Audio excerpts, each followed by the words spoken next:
22 Civic, now on sale at Team Honda on Siegen Lane.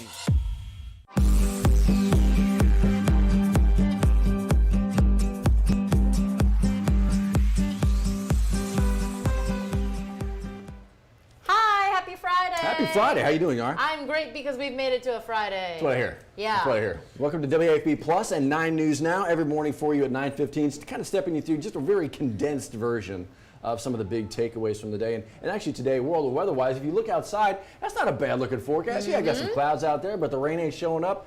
But when the rain don't show up, then we get to deal with something else in South Louisiana during the summer. Yeah, you may have heard this all morning on our show, but most of our viewing viewing area is under a heat advisory, but nothing to be worried about. Right. Steve says this is normal this time of year. You know it. Louisiana summers are hot and sticky and humid, but because of all the rain we've had lately, it has not been hot and humid. So the National Weather Service is just trying to make sure that you are adjusted and advised. That's their main concern here, is that they just want you to be in the know that it's going to be hot this weekend. So what it's looking like is that when you get into that, 100-degree feel like, 105, 106, 107, 108 kind of feel like, by lunchtime the heat index could be 100 degrees. And then as the afternoon pushes in, you could get up towards that 105, 106, 107, 108 almost threshold. So pay attention to yourself, pay attention to your body, avoid that heat stroke. Yes. Because we talk about that often. Just know what your body is trying to tell you as you navigate through all this fun stuff, because it is a bit on the thick side out there. So it is going to be this weekend, today and tomorrow at least. So just be advised. If you have any outdoor plans, you maybe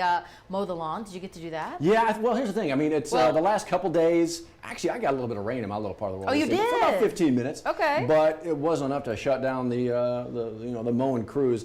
Gonna have to hit it this weekend. We'll see. Gonna have to hit it this weekend. But yeah, watch out for that heat advisory. If you're out there mowing, just pay attention. Okay.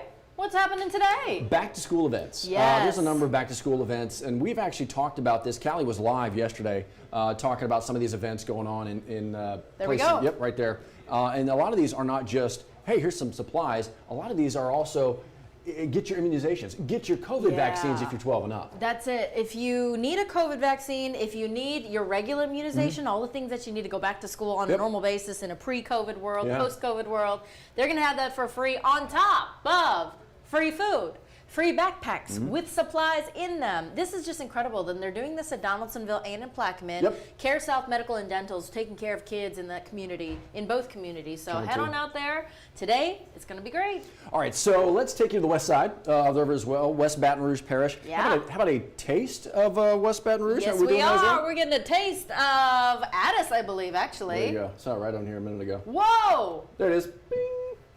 It's a tailgate. Yep. When was the last time you heard tailgate that you could go to one that was kid-friendly? Yeah, it's been a minute. You know? So they're going to have all the foods out there, all the vendors. What do they say, like 20-some-odd food vendors out there all in one spot? Some new businesses, too, that just opened up. Exactly right. Some distillers are going to be out there. Really kind of an opportunity to take that deep breath, enjoy the weekend, understand the risk of COVID right now. Take your precautions, but if you're able to get out and enjoy some of this safely, some of it's going on, and one of it is this. Ooh. Oh, surprise. he won't be there, I promise. He may, you never know. You never know. Be on your best behavior. They don't let me in West Baton Rouge anymore. It's at the Addis Community Center. They've got it all set up. Food, live music, fun. They got pizza and ice cream for the kids. So if you don't want to cook tonight, if you just want to have some fun, let them run around in the Addis Community Center. Tonight's going to be a great opportunity to head on out there. So, but as mentioned, with everything going on COVID related, just be careful, watch yourself. We actually had the mayor on this morning talking a little bit about what the conversations that she's having in East Baton Rouge. And as you just mentioned, as we talked about earlier, the governor is going to be talking here shortly, about 3 o'clock this afternoon.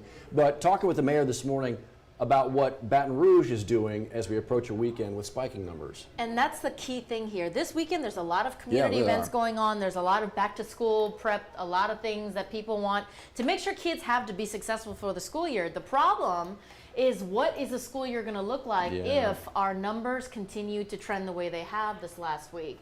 So that's why we had the mayor on the show this morning to talk about our community's risk. And by our, I mean that collectively in our viewing area, if I can get this to load. We haven't seen look at that. It's just instant red. It is instant red. And that's actually all of our viewing area, if you look at that.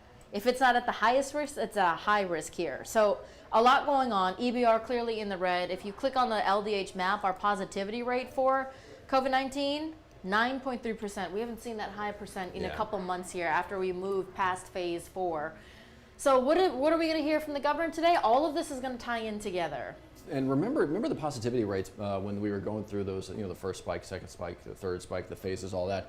They had to be at a certain amount for a couple weeks in a row before you could really begin to talk about pulling back on some of the mitigation measures. We're already beyond that. That positivity rate is already blowing the doors off of where they wanted to be, like that 5% they kind of aimed for. Anyway, you can see the numbers, 2,800 new cases. That was after a 5,000 day new case. And then you talk about the deaths and the folks waking up in the hospital, those having to be intubated right now as well, waking up on ventilators or just trying to survive what this virus is doing. Delta just has no care. The virus had no care to begin with.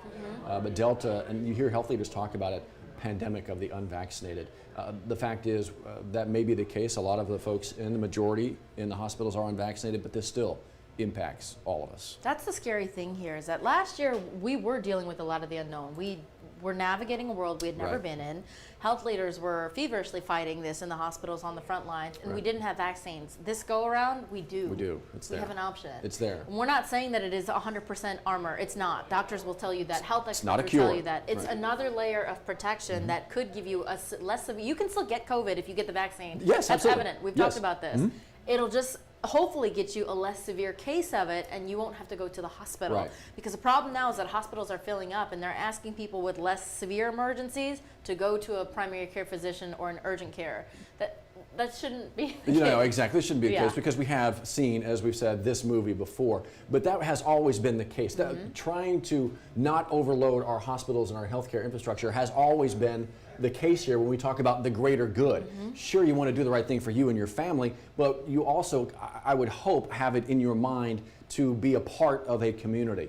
And part of that, being a part, is understanding your impact on the greater good, and that is right now not overflowing a healthcare community that has been in the middle of an all but a war zone for the last 18 months. It literally is for them. And once again, they are being absolutely overstacked with COVID cases, meaning those other cases have to find someplace else to go. That's the concern here. Yeah, so huge. we're going to get an update on all of that, where the state is heading as we go into this weekend here. Governor John Bel Edwards is going to have a news conference at 3 o'clock today. We're going to stream it here on WAFB+, but you can also watch it on Channel 9 at 3 p.m. today. So we're expecting a big announcement. We really don't know what it is. We're not going to speculate about it. We just know that the governor is anticipated to make some kind of announcement today. And you can kind of come to your own conclusions before the 3 o'clock hour based on the numbers that you've seen and the numbers we've just shown you. Yeah. But we'll hear from him, and we'll see where the state's going over the next number of weeks and months, and hopefully we can figure ourselves out and make these right choices. So as we deal with that, it's I keep looking over at the shot here. It's a stunning shot. It really actually is. The Olympic rings in Tokyo. Giving it a try, giving it a go. They're trying here. Yeah. This is actually a live shot from Tokyo.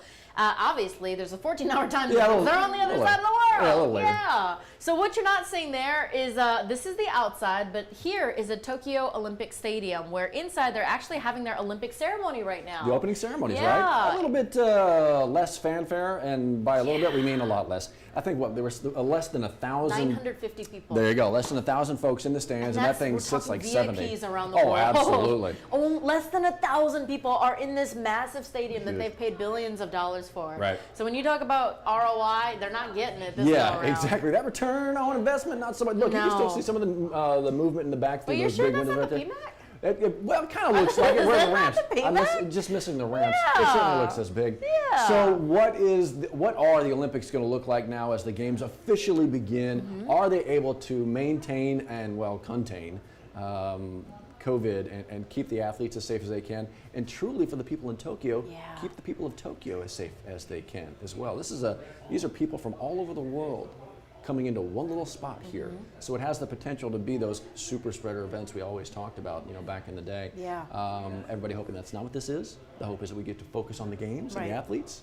we'll see. That's why the IOC is working with numerous organizations, health agencies, to kind of figure out the best way to navigate this. And I think this morning we had said they're asking athletes to come in 5 days prior to the games, testing them every single day, and then to leave 2 days after they compete. Yeah. So how are the ceremonies going to look after the fact? How is all of that going to look? Nobody's going to be here. This is an entirely different world. Yeah. And remember, I don't know if even luck is the right way to put this, but this was supposed to happen a year ago. Exactly. So we're doing a modified version of this 1 year later with all of these protocols in place. Yeah. Athletes and staff members and volunteers are still testing positive in this world of COVID. So what will come of it? We shall see. Opening ceremonies again today there in Tokyo as the athletes of the world all join and hopefully maybe allow all of us a breath away from COVID every once in a while, just watching the best in the world do what they do. And hopefully they're able to pull off that hitch. That's a hopeful note, Matt. I really do like that. Yeah. Hopeful. Yes. WAFB Plus. That's kind of where you're finding us right now. Every morning, 9:15, the 9 News Now version. Kind of giving you, again, a look ahead to your day, the big stories, the big takeaways. We try because there's a lot to digest. Really and we know that you can't watch 2.5 hours of news every day in the mornings or in the evenings. So we try to get you that little rundown of what you need to know, what the talk is going to be, and what to expect because, we're in this world where we're really figuring it out together. So as we try to figure it out, we're doing it with you. Just know that. We're trying. We're all in the same insane little boat together. Let's all see if we that. can't row in the same direction every once in a while. No. Where's Johnny? Is that the captain? Taken off without us. Yeah, he sure did. He said y'all took too long. He's like, peace out. Yeah. So anyway, y'all be safe out there. It looks like it's going to be one of those days to potentially stay dry. Just watch out for that heat. It might be able to creep up on you. So stay safe. Stay safe. Please. Yep. We will see you again Monday. Yeah. But again, come back here at 9 News at noon and at 3 o'clock for the governor for that announcement. That's all right. Have a good day. Bye, y'all. Bye.